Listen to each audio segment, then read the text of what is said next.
গৌতম শইকীয়া ডাঙৰণী যোৱাকালি অলপ অসুস্থ হৈছিলে।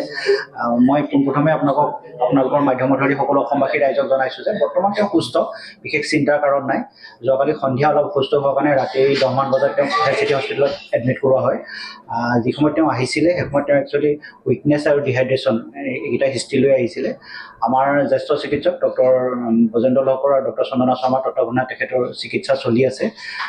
সকলোখিনি পৰীক্ষা নিৰীক্ষা আমি কৰিছোঁ আৰু এতিয়ালৈকে ধৰক যিখিনি ৰিপৰ্ট আহিছে সেইমতে ঠিকেই আছে, বিশেষ চিন্তাৰ কাৰণ একো নাই।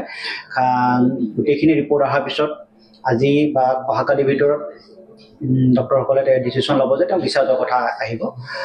কিন্তু মই এটা কথা আপোনালোকক জনাব বিচাৰিছোঁ যে একচুৱেলি বৌক এতিয়া খুব জিৰণিৰ প্ৰয়োজন। গতিকে সকলোকে অনুৰোধ যাতে তেওঁক অলপ জিৰণি ল'ব দিয়ে। গতিকে লাষ্ট 1.5 মাহ তেওঁৰ বহুতখিনি কষ্ট হৈছে, গতিকে সেই জিৰণি লোৱাৰ পিছতে তেওঁ সম্পূৰ্ণ সুস্থ হৈ উঠিব। গতিকে বাকী ৰিপৰ্ট চব ঠিকে আছে। আমি আশা কৰিছোঁ আজি বা কালিৰ ভিতৰত তেওঁক আকৌ পুনৰ আমি ঘৰলৈ যাব দিব পাৰিম। গৌতম শইকীয়া ডাঙৰণী যোৱাকালি অলপ অসুস্থ হৈছিলে। মই পোনপ্ৰথমে আপোনালোকৰ মাধ্যমৰ ধৰি সকলো অসমবাসী ৰাইজক জনাইছোঁ যে বৰ্তমান তেওঁ সুস্থ, বিশেষ চিন্তাৰ কাৰণ নাই। যোৱাকালি সন্ধিয়া অলপ অসুস্থ হোৱাৰ কাৰণে ৰাতি 10 মান বজাত তেওঁক চিটি হস্পিটেলত এডমিট কৰোৱা হয়। যি সময়ত তেওঁ আহিছিলে সেই সময়ত তেওঁ একচুৱেলি উইকনেছ আৰু ডিহাইড্ৰেশ্যন এইকেইটা হিষ্ট্ৰী লৈ আহিছিলে। আমাৰ জ্যেষ্ঠ চিকিৎসক ডক্টৰ ব্ৰজেন্দ্ৰ লহকৰ আৰু ডক্টৰ চন্দনা শৰ্মাৰ তত্বাৱধানত তেখেতৰ চিকিৎসা চলি আছে। সকলোখিনি পৰীক্ষা নিৰীক্ষা আমি কৰিছোঁ আৰু এতিয়ালৈকে ধৰক যিখিনি ৰিপৰ্ট আহিছে সেইমতে ঠিকেই আছে, বিশেষ চিন্তাৰ কাৰণ একো নাই।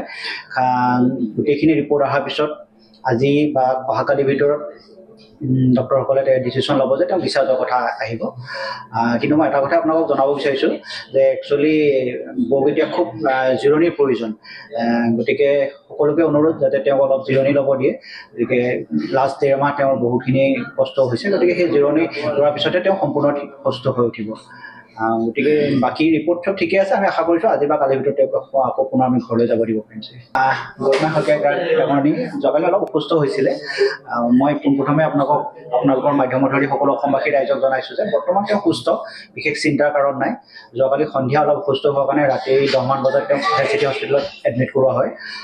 যি সময়ত তেওঁ আহিছিলে সেই সময়ত তেওঁ একচুৱেলি উইকনেছ আৰু ডিহাইড্ৰেশ্যন এইকেইটা হিষ্ট্ৰী লৈ আহিছিলে।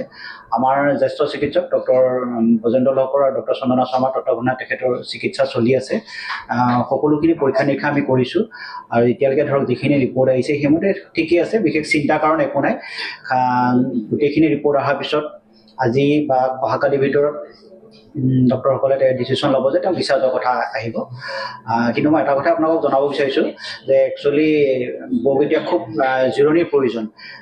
গতিকে সকলোকে অনুৰোধ যাতে তেওঁক অলপ জিৰণি ল'ব দিয়ে। গতিকে লাষ্ট 1.5 মাহ তেওঁৰ বহুতখিনি কষ্ট হৈছে, গতিকে সেই জিৰণি লোৱাৰ পিছতে তেওঁ সম্পূৰ্ণ সুস্থ হৈ উঠিব। গতিকে বাকী ৰিপৰ্ট চব ঠিকে আছে। আমি আশা কৰিছোঁ আজি বা কালিৰ ভিতৰত তেওঁক আকৌ পুনৰ আমি ঘৰলৈ যাব দিব পাৰিম। আসাম টক্স, আপোচবিহীন অসম কণ্ঠ।